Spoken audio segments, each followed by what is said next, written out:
അനിശ്ചിതാവസ്ഥതയും ആത്മീക അധപതനത്തിനും വിവിധ തരത്തിലുള്ള ആത്മീക ഞരമ്പ് രോഗങ്ങൾക്കും പ്രതിവിധി നിർദ്ദേശിക്കുന്ന ഒരു പരിപാടിയാണ് ആത്മീക വൈദ്യനോട് ചോദിക്കാം എന്ന തത്സമയ പരിപാടി. ഇന്ന് നമ്മുടെ സംശയങ്ങൾക്ക് മറുപടി പറയാൻ എത്തിച്ചേരുന്നത് പ്രശസ്ത മനോരോഗിയും ഒപ്പം വിലയാർ സമൂഹശാലയുടെ ഡയറക്ടറും പ്രശസ്ത ഞരമ്പ് രോഗിയുമായ ഡോക്ടർ ലൂക്കോസ് വാഴക്കലാണ്. ഒരു നല്ല കയ്യടിയോട് കൂടി എല്ലാവർക്കും അദ്ദേഹത്തെ സ്വാഗതം ചെയ്യാം.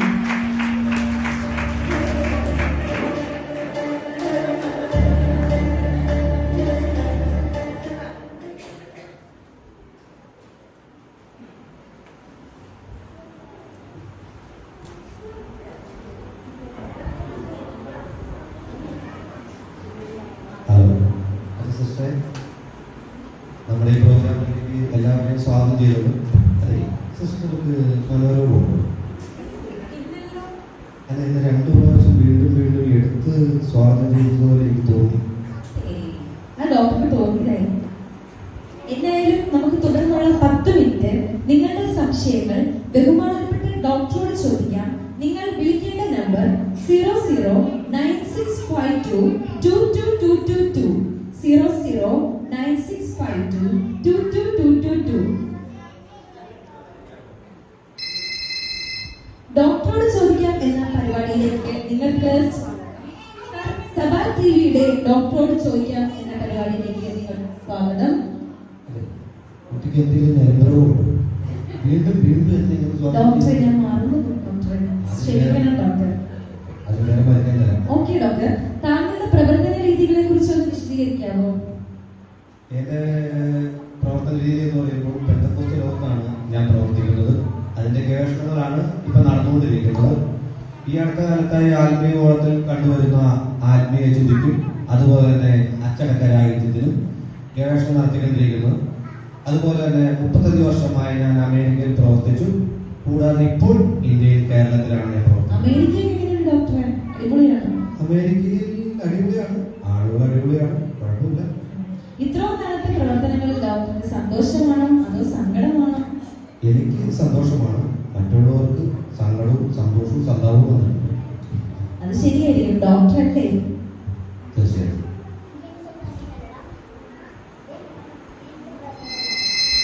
നമുക്കൊരു കോൾ വരുന്നുണ്ടെന്ന് തോന്നുന്നു.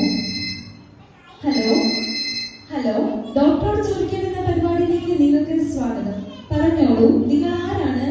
ഹലോ, ഡോക്ടറോട് ചോദിക്കാൻ പരിപാടിയല്ലേ? അല്ല, ഇത് കുക്കറി ഷോയാണ്. എന്റെ പൊന്ന സഹോദരി, ഡോക്ടറോട് ചോദിക്കാനുള്ള പരിപാടി തന്നെയാണ്. പറഞ്ഞോളൂ, ഡോക്ടർ ഇവിടെ ഉണ്ട്. ഞാൻ ചാണകത്തിൽ നിന്ന് ചിന്നമ്മയാണ് വിളിക്കുന്നത്. ഡോക്ടർ, എന്റെ പ്രശ്നം ഞാൻ സാക്ഷ്യം പറയുമ്പോൾ എനിക്ക് നിർത്താൻ കഴിയുന്നില്ല. പെട്ടെന്ന് നിർത്തണമെന്ന് ആഗ്രഹിക്കുമെങ്കിലും പറഞ്ഞു തുടങ്ങിയാൽ എന്റെ സ്ഥലകാല ബോധം നഷ്ടപ്പെടും. ഒരാഴ്ചത്തെ കാര്യങ്ങൾ പറഞ്ഞു തീർക്കേണ്ടേ ഡോക്ടർ?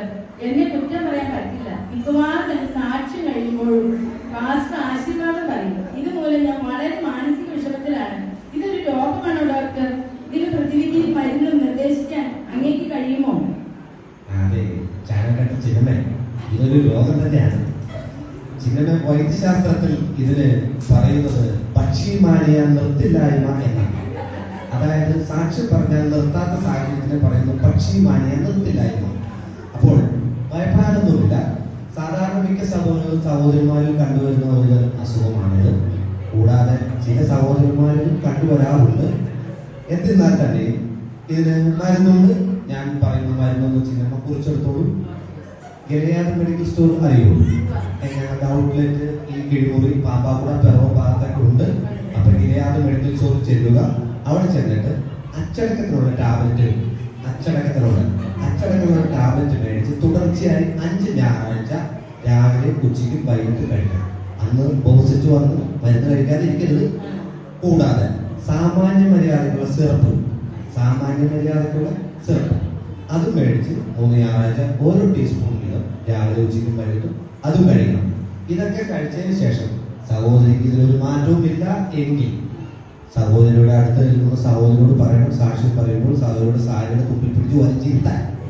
ഓക്കെ, അതുമല്ല ഇതൊന്നും കൊണ്ട് പരിഹാരമില്ല എങ്കിൽ ചർച്ചിൽ മൈക്കോപ്പറേറ്റ് ചെയ്യുന്ന സഹോദരന്മാരെ പരിചയമുണ്ടോ? ഉണ്ട്. അവരോട് പറയാൻ ചെല്ലുന്നത് ആ കേബിൾ കൂട്ടും. അതിനാണ് പറ്റുന്നത്.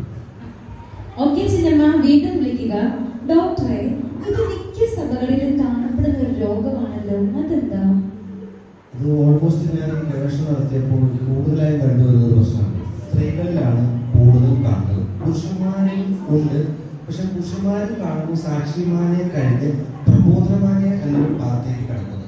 അത് കൂടുതലാണോ? പ്രബോധനമാനെ വളരെ കൂടുതലാണ്. അതുപോലെ തന്നെ അവരതിൽ നിന്ന് മാറി കഴിഞ്ഞാൽ അവർ ചികിത്സിക്കാൻ വലിയ പാടാണ്. പ്രബോധനമാനിലേക്ക് മാറിയാൽ ചികിത്സിക്കാൻ പാടാണ്. പിന്നീട് ഞങ്ങൾ ചെയ്യുന്നത് എന്താണെന്ന് വെച്ച് കഴിഞ്ഞാൽ സാധാരണഗതിയിൽ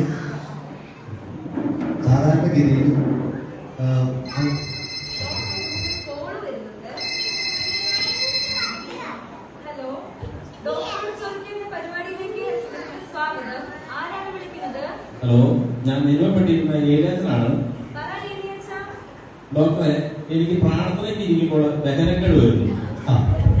പറയൂ, പിന്നെ എന്താണ് ഏരിയത്തിന്റെ പ്രശ്നം? പിന്നെ എനിക്ക് ഈ സങ്കീർത്തനത്തിൽ നിന്നും പ്രബോധിപ്പിക്കുമ്പോഴൊക്കെ പിന്നീട് വചനശുശ്രൂഷ നടത്തുമ്പോഴും ആണ് ഇതൊക്കെ കൂടുതൽ സംഭവിക്കുന്നത്. ഇത് പ്രതിവിധിയാണ് ഡോക്ടറെ. ഇത് ഒരുതരം അസുഖമാണ്. ഇതിനുള്ള പ്രതിവിധികളൊക്കെ നമുക്ക് നിർദ്ദേശിക്കാം. ഈ വചനം എന്ന് പറയുന്നത് ഇരുവായത്തിലുള്ള വാളാണ്. അതറിയാമോ ഏരിയച്ചന്? ഈ ഇരുവായത്തിന്റെ വാള് ഈ ഉള്ളിൽ ക്രിയ ചെയ്യുമ്പോൾ സത്യവചനങ്ങളെ തുളച്ചു ചെല്ലുന്നതായതുകൊണ്ട് ഏരിയച്ചന് ദഹനക്കേട് ഓട്ടോമാറ്റിക്കലി വരും.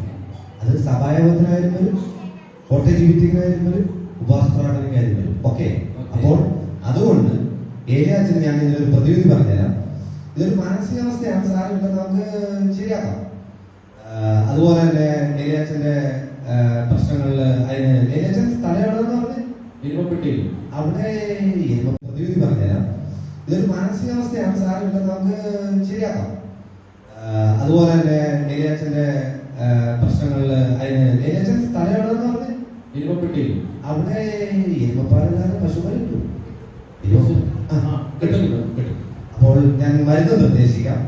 മായമില്ലാത്ത പാല്, ആ പാല് നല്ല പശുവിൻ പാലിൽ ചേർത്ത്, വചനം എന്ന മായമില്ലാത്ത പാല് പശുവിൻ പാലിൽ ചേർത്ത് അല്പം അഭിഷേകതൈലം കൂട്ടിച്ചേർത്ത് 3 ഞായറാഴ്ച 3 നേരം കഴിക്കണം. ഇത് 3 ഞായറാഴ്ച 3 നേരം കഴിച്ചു കഴിഞ്ഞ് കൂടാതെ നിങ്ങളുടെ ഏകാഗ്രത, വേറെ മറ്റുള്ള ചിന്തകൾ ഇതെല്ലാം വെടിഞ്ഞ് ഏറ്റവും പുറകിലിരിക്കുന്ന സ്വഭാവം നിർത്തി ഏറ്റവും മുൻപിൽ വന്നിരുന്ന് സഭായോഗത്തിൽ പങ്കെടുത്ത് ദൈവത്തെ ആരാധിച്ച് ദൈവമോഹം കാണുവാൻ ഞങ്ങളെ ആഹ്വാനം ചെയ്യും. ഓക്കെ, വിളിച്ചതിന് നന്ദി. വീണ്ടും വിളിക്കുക. ഡോക്ടറെ, ഈ കേസ് ഇച്ചിരി കോംപ്ലിക്കേറ്റഡ് ആണെന്ന് തോന്നുന്നു. ശരിയാണ് സിസ്റ്ററെ, ഇങ്ങനെയുള്ള കേസുകൾ ഒരുപാട് ഞാൻ കണ്ടുവരുന്നുണ്ട് ഈ അടുത്തായിട്ട്. ഇതൊക്കെ ശരിക്കും മാനസാന്തരപ്പെട്ടിട്ട് വരുന്നൊന്നുമല്ല, ഇതൊക്കെ ആരെങ്കിലും പറയുന്ന കേട്ടിട്ട് വരുന്നതാണ്. നമുക്ക് അടുത്ത കോളിലേക്ക് പോകാം. ഹലോ, ഡോക്ടറോട് ചോദിക്കാവുന്ന പരിപാടിയിലേക്ക് നിങ്ങൾക്ക് സ്വാഗതം. നിങ്ങൾ ആരാണ് വിളിക്കുന്നത്? ക്ഷമിക്കണം സിസ്റ്റർ, ഇത് വാഴക്കയല്ല. ഡോക്ടർ ലൂക്കോസ് വാഴക്കലുണ്ട്. നിങ്ങൾക്ക് സംസാരിക്കാം ഡോക്ടറോട്. ഡോക്ടർ കഴിഞ്ഞ കൂട്ടായ്മയ്ക്ക് എനിക്ക് പോകാൻ പലപ്പോഴും സാധിക്കുന്നില്ല. ഏതോ ഒരു ശക്തി പിന്നോട്ട് വലിക്കുന്നത് പോലെ. എന്തോ ശക്തിയാണ് അന്നമ്മയെ പുറകോട്ട് വലിക്കുന്നത്? അന്നമ്മയുടെ വീട്ടിൽ TV ഉണ്ടോ? ആ, അതാണ് ശക്തി. ഇപ്പൊ TV ഓഫ് ചെയ്തിട്ടില്ലല്ലോ? ഇല്ല, അതാണ് ഏറ്റവും വലിയ ശക്തി. ഓക്കെ, 7 മണിക്ക് ചന്ദ്രമഴ കാണാറുണ്ടോ? കണ്ടു തുടങ്ങിയാൽ തലകാലം പോലെ പോകുന്ന പോലെ ഇന്ന് കാണാറുണ്ടോ? ആ, ഇതാണ് പ്രശ്നം. ഇല്ല, എന്റെ ഭാര്യയ്ക്കും ഇതുപോലുള്ള അസുഖം ഉണ്ടായിരുന്നു. ഞാൻ തന്നെയാണല്ലോ ഗവേഷണം നടത്തി ചികിത്സിച്ച് ശരിയാക്കിയത്. അപ്പൊ പ്രതിവിധി തരാൻ എനിക്ക് കഴിയും. അപ്പോൾ സഹോദരി ചന്ദനമഴ കഴിയുന്നത് വരെ സഹോദരി വീട്ടിൽ തന്നെ തുടരും.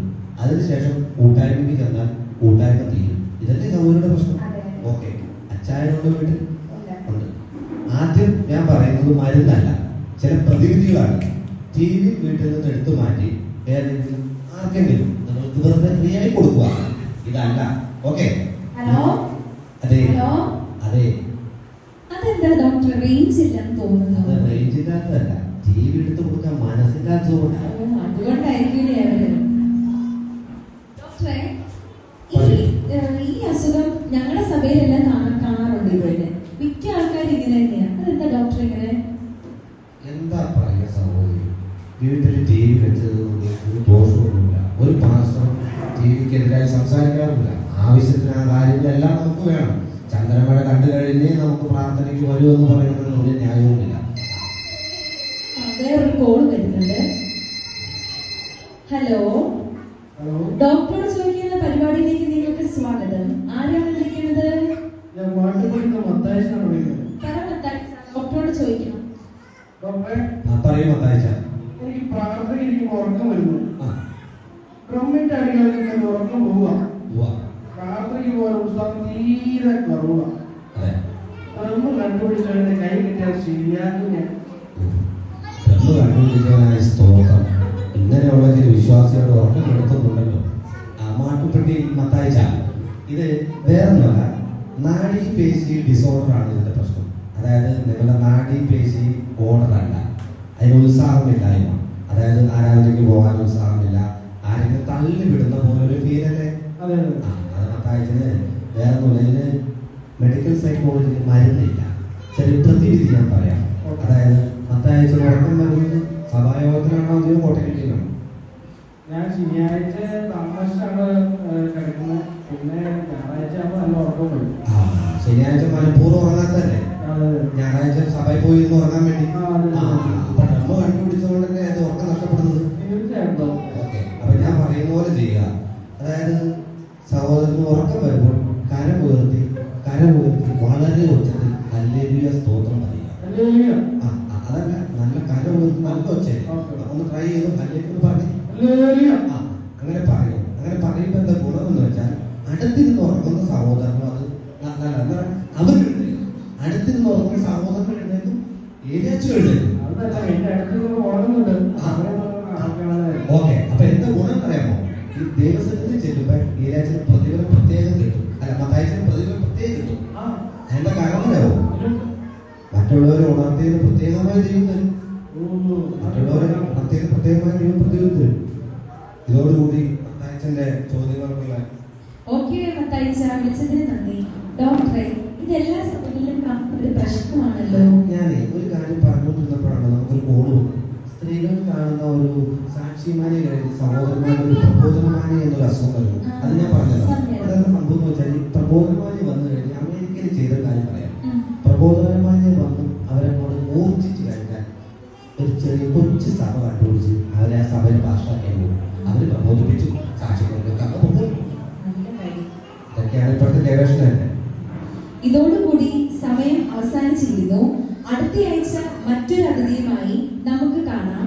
അതുപോലെ തന്നെ ഇത്രയും സമയം നമ്മുടെ കൂടെ സഹകരിച്ച പ്രശസ്ത ഞരമ്പ് രോഗിയുമായ ഡോക്ടർ ലൂക്കോസ് ഡോക്ടറെ നന്ദി. ഡോക്ടറെ, എനിക്ക് എപ്പോഴും ഒരു മറവിയാണ്. ഡോക്ടർ, ഇതിനെന്തെങ്കിലും പ്രതിവിധിയുണ്ടോ? പ്രതിവിധിയുണ്ട്. പ്രോഗ്രാം കഴിഞ്ഞ് പോകരുത്, എന്റെ കുറിപ്പടി മേടിച്ചേ പോകാറുള്ളൂ. ഓക്കെ, ക്ഷമിക്കണം ഡോക്ടർ. ഡോക്ടറോട് ചോദിക്കാവുന്ന പരിപാടി ഇവിടെ അവസാനിച്ചിരിക്കുന്നു. അടുത്തയാഴ്ച ഇതേ ദിവസം ഇതേ സമയത്ത് വീണ്ടും കാണാം.